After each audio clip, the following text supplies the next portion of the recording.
Good afternoon, how are y'all doing? It is April 9th, 2013, and I just thought I'd break out the video camera. I watched a video by a fella that, or a gentleman I should say, by I apologize sir, but I'm not really sure how to pronounce your name. I-A-M-A-H-H. Well, hopefully I'll hear back from you. You can tell me how to pronounce your name. But anyway, this fella, he touched on the Trayvon Martin case. Now, the Trayvon Zimmerman situation and racism go hand in hand. They have divided this country. Tragically enough, this case is really based on racism. Because, like this man said in the video I watched, racism is not going to go away. As terrible as that is, I really wish everybody could get along, but that's not the way it is. It's a terrible thing. But anyway, in response to his video, I don't think one race is any better than the other. I don't wish ill will on any one race, or any race at all, I should say. The only race that I guess I have, well, not the race that I have a problem with, but I have a problem with any illegal aliens that might be in America. I think instead of helping them, I think we should get them the hell out of here, because they don't belong here. And did I have racial thoughts when I was younger? Yeah, I definitely had racial thoughts when I was younger. I didn't because of upbringing. I think because of the color of a person's skin, they were less of a person. I don't think that no more. Everybody is equal as far as I'm concerned, until they give me a reason to believe otherwise. How productive they are, as long as they stay productive and do what's right, then I won't think no less of them. And he made some good points about, like I said, the Trayvon Martin situation. One of which was, I wasn't there, you weren't there, but the media itself has jumped on this, and I don't think anybody's going to know the actual truth behind what happened, because either way the result of the trial goes, one race is not going to be happy. And people are really overlooking the bottom line of this situation. Trayvon Martin is dead. His life was taken away at a very young age. And that's a terrible, terrible thing for a family to have to go through. I can't even imagine what it would be like to lose my son.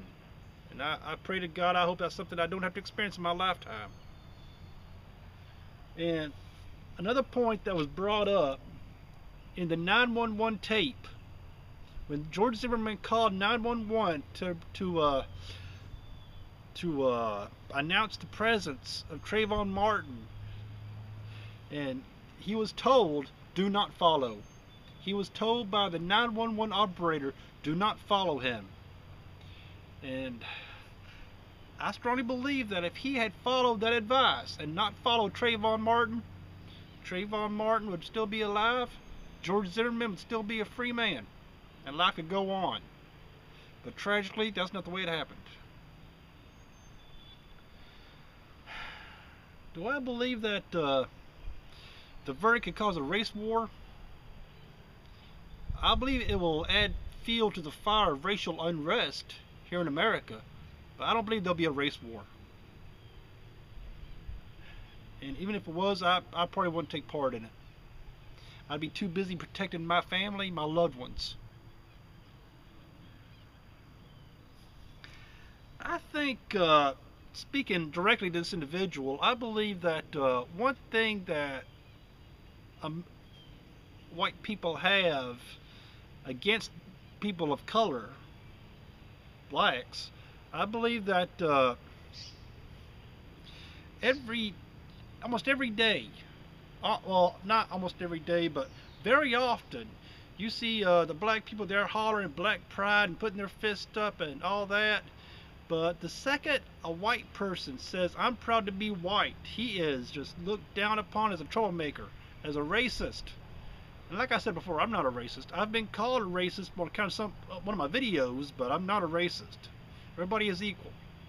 But still, I believe that's a lingering fact. The second white people show pride for their race, they're looked down upon. They're chastised as troublemakers or racist. And people want to believe that we believe everybody else is inferior to the white race, which we don't. I know I don't.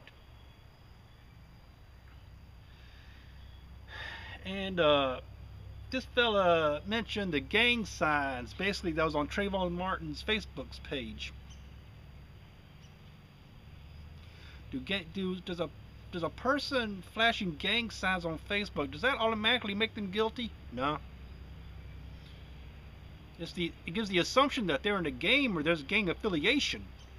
But I believe that because of the large amount of blacks that are actually involved in gangs, for a black person to throw a gang sign, I can't even make a gang sign.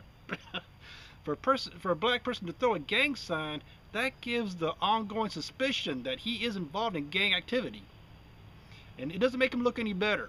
It doesn't do their image any favors, but not by a long shot. So, you gotta bear that in mind. Okay, now I couldn't remember all this, so I wrote it down in my notebook. Okay, now one question this individual asked is, why is it that when a black person gets shot by a non-black person, be it a white person, Mexican, or whatever the case may be, when a black person is shot by a non-black person, why does a black person automatically look guilty? Or why is he assumed to be guilty? Well, I will say it's wrong. But if a person is breaking into my home, threatening my family, you know, I don't give a rat's ass what color they are or what race they are. They're not Chicano, black, white, red. To me, it's all categories into one thing: threat. You are threatening me, you are threatening the lives of my loved ones, threatening the safety. And once the safety level of my home is established to 100%, then 911 will be called.